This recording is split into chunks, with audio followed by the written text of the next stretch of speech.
Aujourd'hui, nous avons le plaisir d'accueillir Abdourahmane Amadou Baba, une figure incontournable du football camerounais et un fervent défenseur de la transparence dans la gestion du sport et au-delà. Ancien président du club Étoile Filante de Garoua. Toujours président. Ah, toujours président, je m'excuse, voilà. Vous êtes illustré donc par votre engagement dans la régulation. Bon, c'est... Vous êtes toujours engagé par votre engagement dans la régulation et la gouvernance du football, notamment par vos actions judiciaires contre certaines décisions de la Fédération camerounaise de football. Mais votre implication ne s'arrête pas là, Abdourahmane. Vous n'hésitez pas à partager vos opinions sur la politique camerounaise et à prôner un changement de gouvernance en 2025. Alors, à travers donc cet entretien aujourd'hui, que nous voulons exclusif, nous explorons votre parcours, mais surtout vos combats, vos opinions, les perspectives pour le Cameroun. Installez-vous confortablement, Abdourahmane est là. Et bien sûr, commençons déjà par cette première question, l'une de vos publications, les 3 alinéas de la Constitution qui tue. Comprenez bien, les 3 alinéas 2 de la Constitution qui tue. C'est Abdourahmane qui publie ça. Je répète, les 3 alinéas 2 de la Constitution qui tue. Commençons par l'article 15, alinéa 2.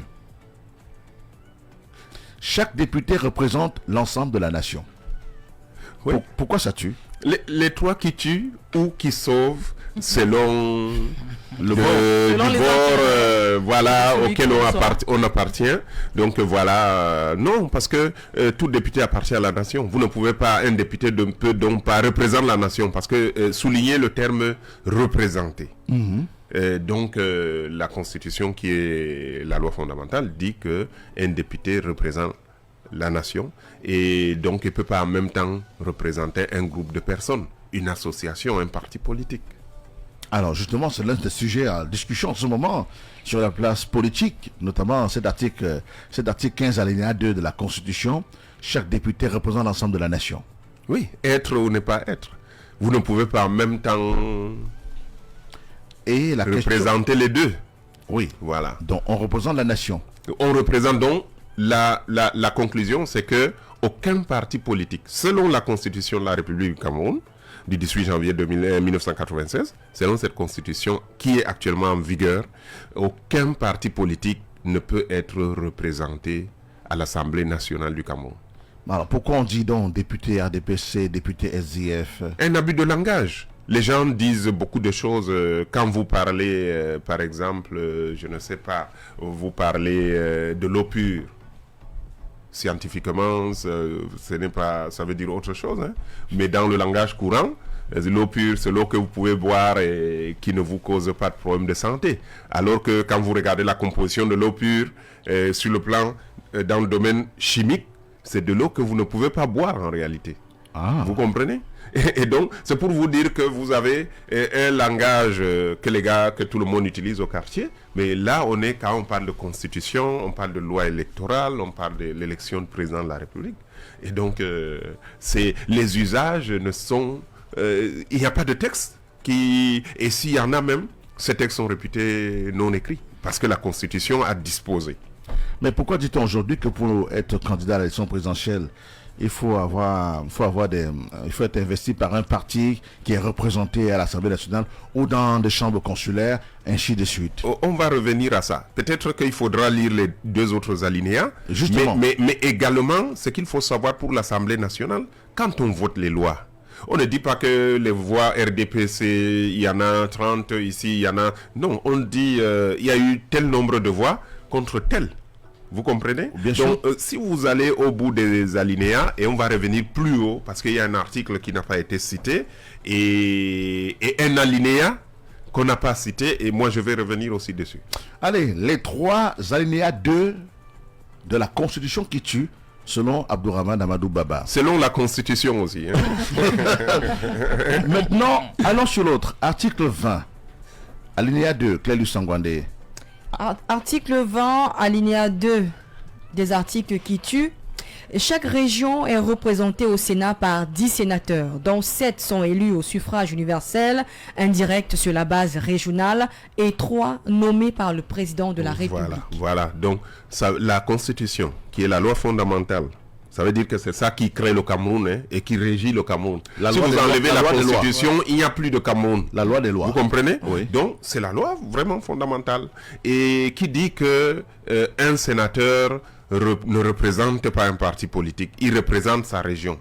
La région de l'Adamawa, si on va par ordre alphabétique, a ses 10 sénateurs titulaires et ses 10 sénateurs suppléants. Et le président, parmi les 17 passent par les élections et 3 sont nommés. Et quand vous regardez les nominations du président de la République, lui, les 3 qu'il nomme, le décret qu'il nomme les 3, il dit représentant de l'Adamawa, il met les noms, représentant du centre, il met les noms, représentant de l'Est, il met les noms.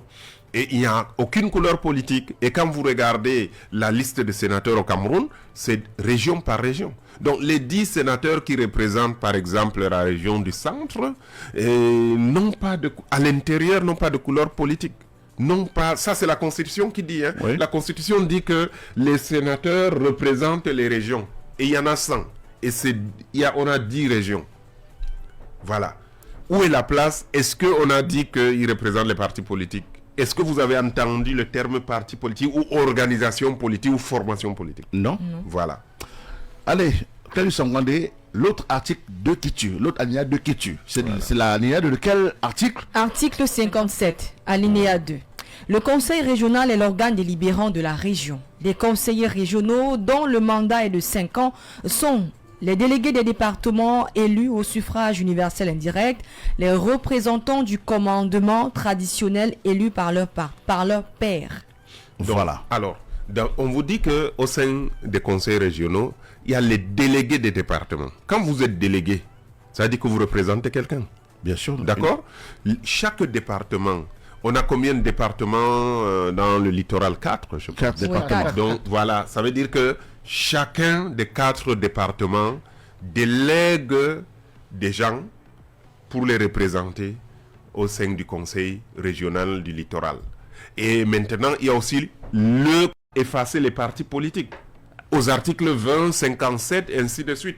Nulle part la Constitution. Donc, quand on dit que tout mandat impératif est nul, on n'a plus besoin de le redire à chaque fois. À chaque fois, oui. À l'article 15, ça a été déjà dit. Et quand vous regardez l'esprit et la lettre et l'esprit de la Constitution, c'est ça. Donc, les partis politiques, pour résumer, servent à présenter les candidats aux élections. C'est ce que dit la Constitution du Cameroun.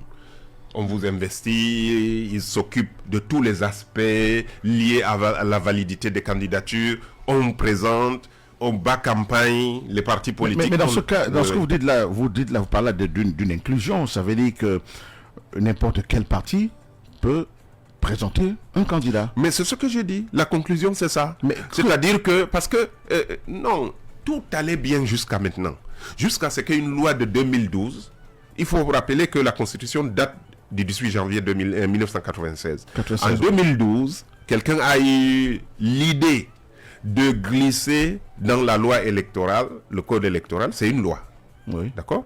Il a glissé quelque chose qui est contraire à l'esprit, à la lettre et à l'esprit de la Constitution. Parce que l'alinéa 2 de l'article 121 du code électoral dit les partis non représentés à l'Assemblée nationale au Sénat. Cela suppose qu'il y a des partis qui seraient représentés. Oui. Vous comprenez? Oui. Or, c'est impossible selon la Constitution. Vous ne pouvez pas dire que les partis non représentés par opposition aux partis représentés, alors que la Constitution a dit que personne n'est représenté. Donc, cet alinéa qu'on brandit aujourd'hui à tout le monde prévoit quelque chose qui n'est pas faisable. C'est impossible à faire. Un parti politique fait comment pour être représenté à l'Assemblée nationale? Après ce qu'on a lu. Quand la Constitution l'interdit d'ailleurs. Un parti fait comment pour être représenté au Sénat? Un parti fait comment pour être représenté dans un conseil régional? Je n'ai pas parlé des conseils régionaux, des conseils municipaux, tout simplement parce que c'est une loi qui a dit que les conseils municipaux représentent la commune. Les gens peuvent me dire que je m'en tiens à ce que la Constitution a pu dire. Je ne vais pas essayer de comparer deux lois, parce que là, quelqu'un va toujours parler. Moi, je compare la Constitution à cette loi, et on voit bien que personne, aucun parti politique ne peut être représenté. Et on voit bien que cet alinéa, c'est quelque chose, c'est un truc abusif qui a été mis là. Or, quand on regarde la hiérarchie des normes juridiques, vous ne pouvez pas. Quelqu'un a dit que oui, l'alinéa 6 de l'article 6 de la Constitution a prévu que c'est la loi qui régit le fonctionnement des élections et tout, oui. Mais la Constitution a prévu une loi, mais n'a pas donné la force à cette loi, la possibilité à cette loi de la contredire elle-même et de se mettre au-dessus de cette Constitution. Et que dit donc l'article 6 de la Constitution, Claire-Luce Ngwandé, à ce propos que, parce que c'est aussi une interview qui a valeur pédagogique, que nos auditeurs comprennent exactement ce qu'il en retourne, parce que on est un peu dans la crainte du et le ou de la Côte d'Ivoire qui avait tellement tourné les cerveaux des gens, et puis on connaît la suite. Parce que justement, l'interprétation de la loi peut être source de conflits, source de problèmes. Donc il faut l'esprit de la loi, justement. L'article 6 de la Constitution. Oui. Le président de la République saisit le Conseil constitutionnel. Non, alinéa 6. Alinéa 6, tout simplement. De quel article? De l'article 6. De l'article 6. Oui. Vous allez y être... voilà. Alinéa 6 de l'article 6 de la Constitution. Parce que là, ça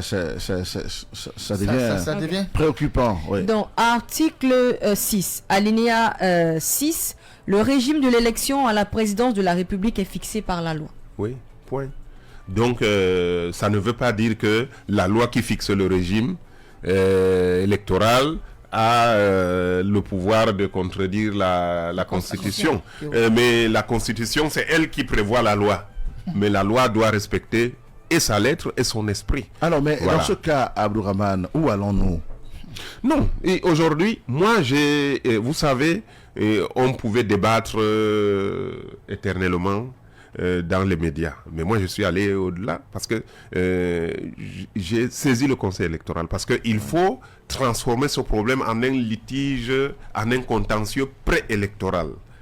Parce que c'est comme ça, il faut aller devant les instances pour que cette question soit posée. Pas seulement chacun vient dire à la radio, à la télé, l'autre vient dire, quelqu'un va dire que non, si je prends le plat de ma grand-mère et que je la pose ici, après, et les Camerounais sont embrouillés. On va mettre les institutions qui sont là pour ça. Parce que en matière électorale, en matière de validation des candidatures, c'est le Conseil électoral qui a compétence pour qui est juge de la recevabilité des candidatures à l'élection du président de la République.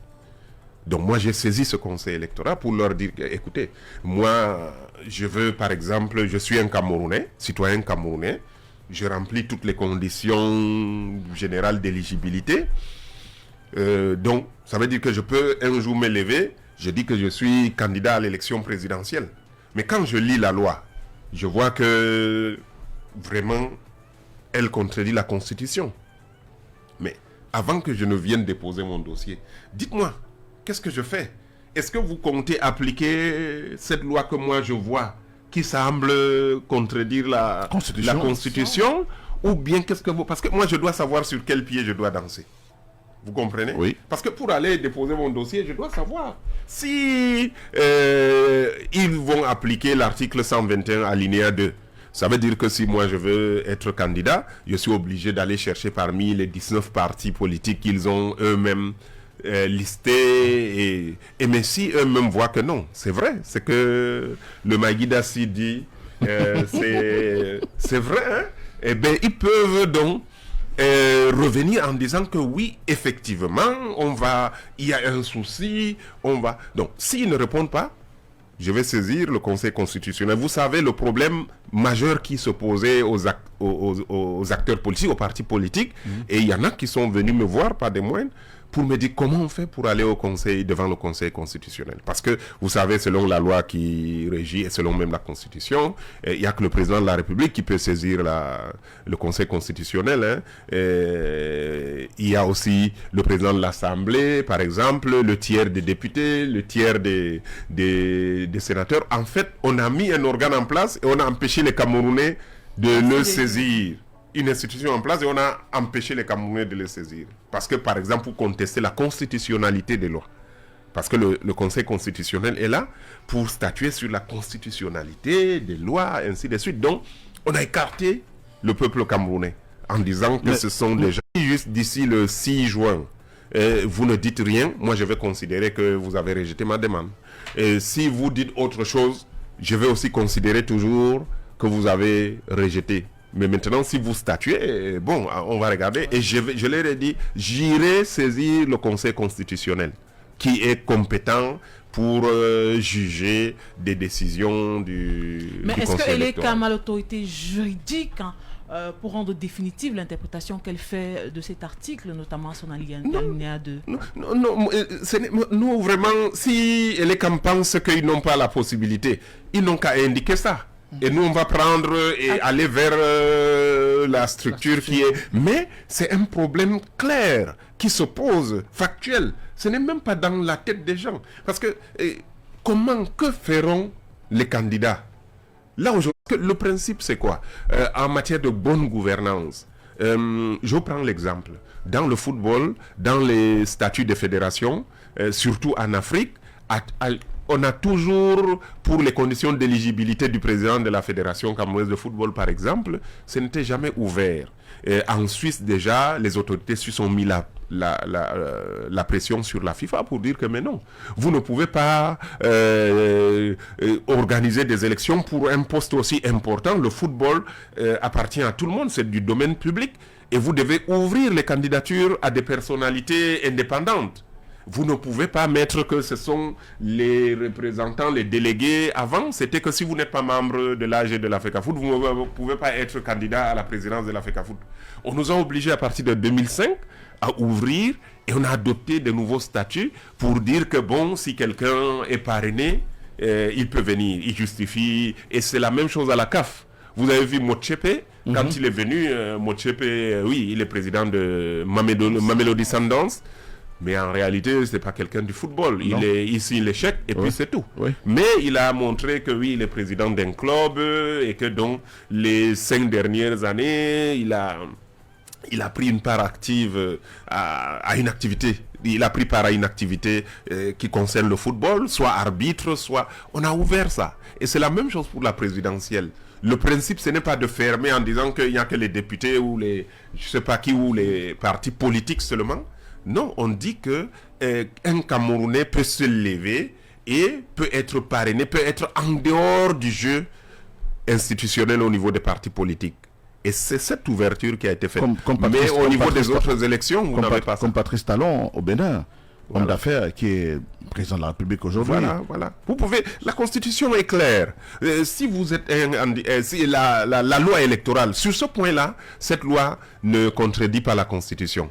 Vous comprenez? Oui. La loi électorale a prévu, et ça aussi, c'est puisque la Constitution lui a donné le pouvoir de statuer, de régir, de disposer.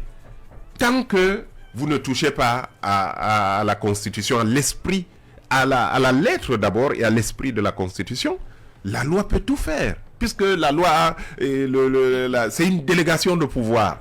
Mais le problème avec l'alinéa 2 de l'article 121 de la loi portant code électoral, c'est qu'on voit bien que la notion de représentation des partis politiques au sein de ces 3 institutions, c'est une notion qui est contraire aux dispositions, j'ai dit, des articles 15.2, 20.2 et 57.2 de la Constitution. Donc, quand vous heurtez la Constitution, vous n'existez pas en réalité. Justement, on verra comment ça va se gérer puisque le MRC également est à l'offensive contre cet article-là et qu'il trouve anticonstitutionnel. D'ailleurs, MRC dont a un grand meeting demain à Paris. Ils sont nombreux, Coco, qui ont quitté le Cameroun pour ce meeting de Paris. Depuis hier d'ailleurs. Ils sont très nombreux et c'est un meeting très couru dans la diaspora. Ça va déboucher sur quelle décision? Nous allons suivre ça de près. Il se dit des choses, justement. Il se dit des choses. Bon, allez, juste après la pub, on se retrouve derrière avec notre invité de ce vendredi. Sacré matin. Bon bagaille. My people, oh, we all know ourselves when it comes to money. On the 5th, you are enjoying. On the 15th, you start calculating. On the 25th, you're already checking sales. With the Orange Money Financial Manager, this will be a story of the past. From now on, you can play your Njangi, save a bit of money, or even plan your transactions and your expenses like a boss. Go to the Manage My Money menu under the Orange Money World on Max 8 and manage your money with balance from the 1st to the 31st. Orange Money. Voici une question pour vous tous. Qu'est-ce qui vous sort du lit chaque matin? Le lever du soleil? Votre réveil peut-être? Non, c'est votre rêve, votre ambition, votre motivation la plus profonde. Et savez-vous ce qui nourrit cette envie d'y arriver? C'est votre tasse de Nescafé classique avec laquelle vous commencez en force chaque matin. Son goût riche, son arôme stimulant et ses grains de café soigneusement sélectionnés. Alors, peu importe les défis que vous affrontez, allez-y et faites bouger les choses. La réussite vous attend. Nescafé classique. Là, et tu tout ce qu'Abdourahmane dit sur les réseaux sociaux. Elle assiste aussi aux mélangeurs. Et l'émission, vous la regardez également, vous qui êtes nombreux à la diaspora, nous regardez à travers le monde entier sur notre page Facebook Radio Balafon officielle. Alors justement, Abdourahmane, cet article 15 alinéa de la Constitution, 3 également, devient problématique. Nous ne sommes pas engagés là dans une affaire qui ressemble à l'ivoirité ivoirienne où le E et les OU ont cristalliser la tension pendant de longues années et ont créé même des tensions qui ont débouché à des situations que personne ne souhaiterait. Bon, écoutez, la Côte d'Ivoire, je pense que le problème de la Côte d'Ivoire ou les problèmes qu'a connu la Côte d'Ivoire ne sont pas seulement liés à l'interprétation des textes. Moi, vous savez, je suis de très près l'actualité politique, j'ai une certaine connaissance de l'histoire politique de la plupart des pays africains. Et quand vous regardez, moi là où là où le problème c'est parce que ne voyez pas là où vous êtes tombé, vous regardez là où vous avez trébuché. Quand Bédié est arrivé, d'abord Houphouët, qui peut expliquer pourquoi Houphouët-Boigny malade sur son lit, pourquoi n'a-t-il pas arbitré de son vivant? C'est lui qui avait fait venir le Premier ministre Ouattara. Il y a eu cette question sur son ivoirité qui était latente et le président Houphouët-Boigny le savait. Et il est parti sans régler ce problème. Moi, je pense que, on ne va pas faire des reproches aux morts, mais on peut parler des actes qu'ils ont posés quand ils étaient vivants. Et je pense que le problème est parti de là. Le refus d'arbitrer. Dieu seul sait, peut-être un jour on saura pourquoi il a refusé, parce qu'il y a des informations qui circulent, des choses qui se disent. Et Bédié arrive, il commence par l'ivoirité. On peut dire que c'est normal, parce qu'il sortait d'une bataille rude pour le pouvoir, il était président de l'Assemblée, il a hérité du pouvoir suprême. Et quand il y a eu coup d'État, en 1999, je me souviens encore, j'étais dans un bus entre Yaoundé et Douala quand j'avais appris ça. J'étais tellement content. Le 25 décembre. J'étais tellement content. Coup d'État de Noël. Vous savez, oui, il est venu balayer, il n'a pas balayé et il s'est mis à rêver qu'il pouvait rester, le général Guèye. Passons. On peut dire que, il avait la même réaction que la plupart aujourd'hui encore ont, de ceux qui arrivent au pouvoir par les armes. Mais quand le président Gbagbo arrive, pour moi, Gbagbo était un modèle. Depuis les années, pourquoi il était un modèle? Parce que c'était le premier, il était tout jeune à se dresser contre Houphouët, qui était une icône en Afrique. Ouais. Et c'était quelque chose d'extraordinaire. Et moi, tout jeune, j'étais vraiment Gbagbo. Pour vous dire, à Paris, dans les années 90, fin des années 90, il y avait un hôtel Ibis, porte de Bagnolet. Là où Gbagbo allait souvent. Et il y a une chambre, je ne sais plus, au 5e, qui était la chambre Gbagbo, parce que c'était une chambre qu'il aimait. Et moi, je demandais toujours cette chambre, parce que c'est une chambre qui était réservée les Ivoiriens, les Camerounais. Moi, quand je pouvais aussi, je négociais un peu quand j'arrivais pour occuper cette chambre. Ouais, la chambre Gbagbo. Parce que Gbagbo, le président Gbagbo, quand il était en exil, il a résidé, quand il arrivait dans cet hôtel, c'était cet hôtel. Mais j'ai été déçu et ça, j'ai perdu beaucoup d'amis ivoiriens à ce moment-là, notamment un qui m'était très cher, parce que Gbagbo a commencé à parler d'ivoirité. Et pour moi, l'étincelle est partie de là. Comment quelqu'un qui combattait l'ivoirité, qui était même à la limite aux côtés du président Ouattara, parce qu'il y a eu beaucoup de choses terribles. Hein. La mère de Ouattara, quand elle est décédée, après on est allé profaner sa tombe. Vous voyez? Et donc, en Côte d'Ivoire, il n'y a que des déceptions. Il est arrivé et il a repris le concept de l'ivoirité. Et pour moi, c'est ce jour-là, c'est à cette période-là que nos chemins, entre guillemets, se sont séparés. Parce que je me suis dit, mais non, il aurait pu user d'autres choses, mais pas de ça quand même. Parce que c'est quelque chose c'était un cancer qu'on avait.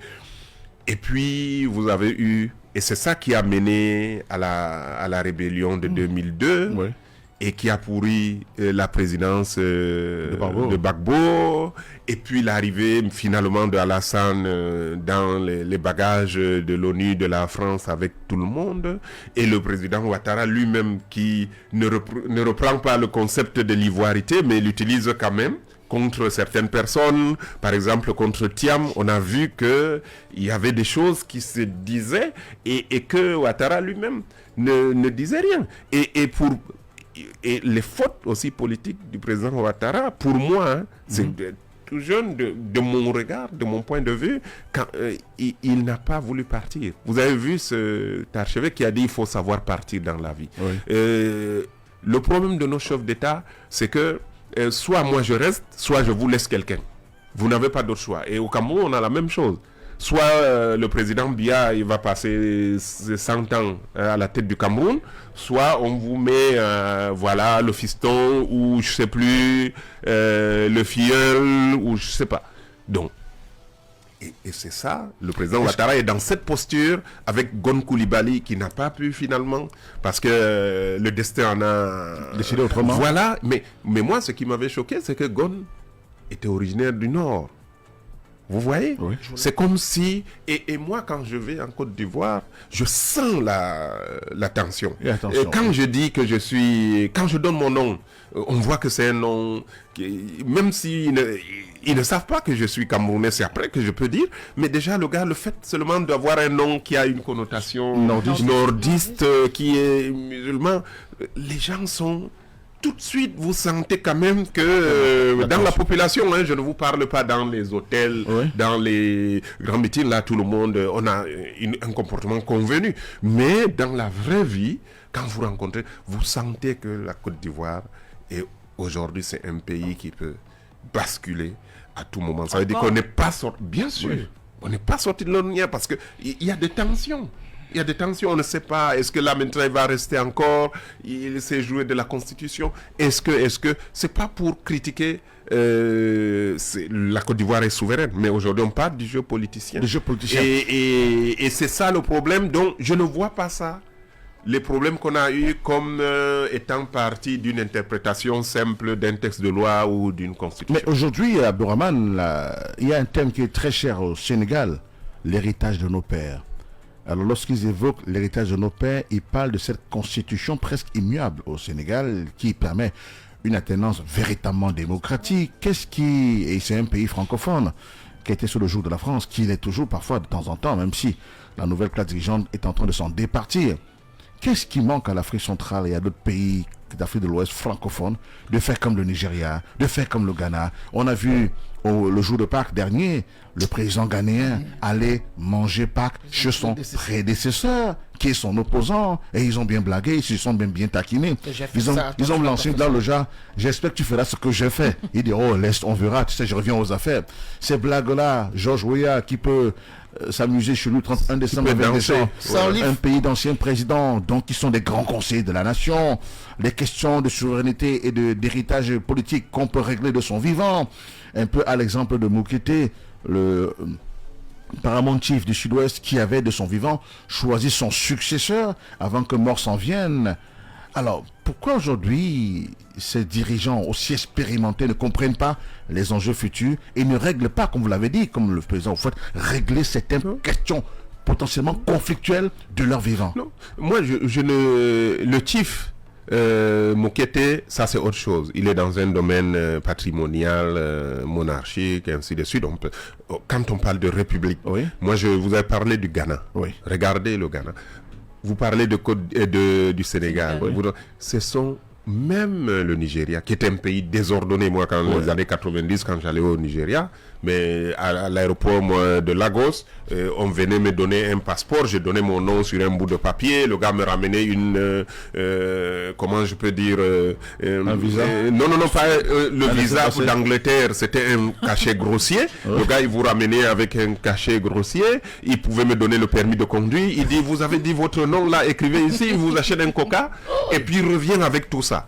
Mais après, quand vous regardez, ce sont les hommes qui sont venus changer. Le Ghana, c'est Rawlings. D'accord? Il a pris le pouvoir par les armes et il a mis en place des institutions. Quand il partait, il a dit, moi je laisse le Ghana, même si c'est un diable qui vient prendre le pouvoir au Ghana, il ne pourra pas faire ce qu'il veut. Vous comprenez? Et il a passé. Pourquoi? Et pourquoi est-ce que le président Obama est allé au Ghana? Parce que c'était l'exemple type.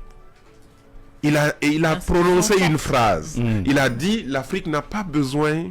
Vous savez, les Américains, ils ne font pas les choses au hasard et tout ça là, c'est symbolique. Il dit, l'Afrique n'a pas besoin d'hommes forts, mais d'institutions fortes. Parce que quand vous voyez le Ghana, il y a des institutions, il y a la séparation des pouvoirs. Et aujourd'hui, le président du Ghana, il arrive, il a des contre-pouvoirs et tu ne peux pas avoir été au quartier pendant qu'on mettait tout ça, tu grandis et puis tu viens, tu dis que tu t'appropries le pays. Moi, je vois les gens qui se comportent comme si le pays leur appartenait. Parmi eux, à la présidence, là, il y en a qu'on pouvait dépanner il y a 15 ans, 20 ans. Ils n'avaient rien. Et aujourd'hui, ils sont propriétaires du Cameroun. Vous comprenez? Il y avait des gars qu'on pouvait dépanner. On avait plus de moyens qu'on pouvait les... Il venait là, on lui achète le soya ou bien on le dépanne pour payer son électricité. Vous comprenez? Et le gars, du coup, on le nomme, il vous regarde comme si vous lui appartenez. Le président Biya, on n'est pas ses esclaves. Il est notre employé, le président de la République. Donc, je vous ai parlé du Ghana, je vous parle du Sénégal. Le Sénégal, les gens oublient que d'abord, Senghor, en partant, à respecter la Constitution. Le fait de partir d'abord, qu'un président décide de partir, ce n'était pas quelque chose, c'était extraordinaire. Et je pense que le président Ahidjo l'a copié un peu aussi, en cherchant, en partant. Il était très proche les deux. Voilà. Très proche. Donc Senghor est parti et il a respecté la Constitution. Son premier ministre est devenu président. Le président Ahidjo a refait la même chose, vous comprenez? Et Abdou Diouf, il a raconté un peu les circonstances dans lesquelles il est parti. Il a laissé le pouvoir à Wade. Parce que moi, j'étais un pro-Wade. Je me souviens, j'étais tout gamin quand on avait arrêté Wade en 88. J'avais pleuré toutes les larmes de mon corps parce que c'était... je trouvais ça injuste avec tout ce qui... après les émeutes qu'il y a eu à Dakar. Mais quand il y a eu les élections en 2000, par la suite, le président Diouf a eu et je pense même que c'est Béchir Ben Yamed qui l'a révélé. Tout le monde est venu dans le bureau de Diouf pour lui demander d'inverser les résultats. Il a refusé. Il est resté catégorique. Il a été catégorique. Il s'est levé, il les a laissés. Vous comprenez? Oui. Donc, c'est ce comportement qui a fait que Wade puisse arriver et tout le respect qu'il a eu pour son prédécesseur était très probablement dû à cet épisode-là. Parce qu'il a refusé. Les gars du ministère de l'Intérieur sont venus avec tous les trucs. On dit, voilà, on peut inverser ici, on peut. Il a refusé, il est parti. Ouais. Vous comprenez? Et Wade, c'est vrai, a failli faire des choses avec le 3e mandat et tout ça là, mais il n'a pas cherché à changer les résultats. Vous comprenez? Et c'est parti comme ça. Donc, il nous faut des hommes qui aiment leur pays et qui ont le sens de la responsabilité. Oui. Qui ne sont pas là. Oui. Moi, au Cameroun, j'ai l'impression qu'il y a des gens qui sont prêts à ce que le Cameroun brûle s'il ne reste pas au pouvoir. Vous comprenez? C'est un justement, peu ça. Mais alors, justement, aujourd'hui, si on vous demandait, si le président, je veux faire un peu de précipitation, si le président Paul Biya aujourd'hui vous dit, ok, Abdourahmane, qu'est-ce que je dois changer? Qu'est-ce que je dois arbitrer pour laisser au Cameroun une constitution forte, inviolable, et pour assurer aux générations à venir une certaine quiétude, une sérénité? Quels sont les enjeux politiques d'aujourd'hui que je devrais régler? Non, le président Paul Biya nous doit une chose. Et s'il ne le fait pas, ce serait une erreur grave. sortir par la grande porte en imposant que Elecam organise de vraies élections et que le Conseil constitutionnel proclame les résultats sortis des urnes. Et ça, il en a la capacité. Il peut imposer ça. S'il n'est pas candidat déjà, il aura la posture de l'arbitre et du patriarche qui peut peser. Vous comprenez?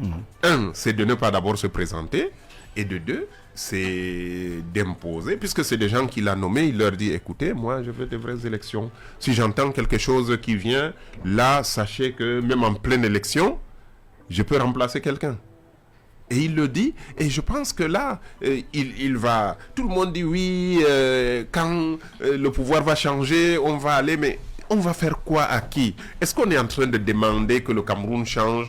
C'est pour que ce soit contre quelqu'un. Je l'ai dit quelque part, même ceux qui sont au pouvoir actuellement, mais ils ne sont pas sûrs que leurs enfants pourront être au même endroit que là où ils sont, hein? Même si on reproduit comment? Parce que là, ils sont du bon côté de la barrière, ils ont tout, et ils peuvent... Mais demain, même si ce n'est pas eux, ils meurent tranquillement au pouvoir. Mais leurs enfants peuvent hériter d'un Cameroun où le système va se reproduire, un système injuste, et leurs enfants risquent d'en souffrir. On a vu, même maintenant, on a vu, il y en a qui sont en prison, qui ont été victimes de leur propre système, et il y en a qui sont là, qui ne sont pas en prison, mais qui sont dehors, mais qui n'ont aucune capacité de se rendre justice ou de... Voilà. Mais est-ce qu'en l'état actuel, Abdourahmane Amadou Baba, les institutions camerounaises ne sont pas assez solides pour régler ou pour régenter ou pour réguler la vie publique au Cameroun? Non, il n'y a pas d'institution. C'est ce qu'on décrit. Et les hommes ont pris la place des institutions. Dites-moi, quelle est l'institution qui fonctionne correctement au Cameroun? Je vous lance le défi. Constitutionnel, par exemple? Non, tout le monde. Vous connaissez des Camerounais qui ont confiance au Conseil constitutionnel, en dehors des gens du RDPC? Et là, même pas tous. Parce que sous cap, quand vous parlez avec eux, ils savent que c'est n'importe quoi. Mais maintenant, il appartient au Conseil constitutionnel de s'imposer et de gagner le respect des Camerounais et la confiance des Camerounais. Vous pensez que Clément Tangana peut faire la surprise, le coup surprise, comme on a vu ailleurs, de dire les choses telles que vous l'attendez? Vous savez, le jour où moi j'ai désespéré du Cameroun, c'est le jour où j'ai vu à la télé, je ne sais pas, ça fait déjà plus d'une quinzaine d'années, un général qu'on venait de nommer et qui dansait à la CRCV. On l'a montré, on est allé chez lui, on a filmé les gens, lui-même il dansait, il remerciait le chef de l'État. J'ai dit on est foutu. Parce que là, un général, vous savez, vous connaissez un soldat qui danse comme ça. Avant, ça ne se fait pas. Un soldat, c'est un soldat. Combien de fois un général? Si vous voyez un général danser, ça veut dire qu'il ne mérite vraiment pas d'être à la place où il est. Moi, aujourd'hui, vous me nommez quoi pour que je danse? Je ne sais pas, hein.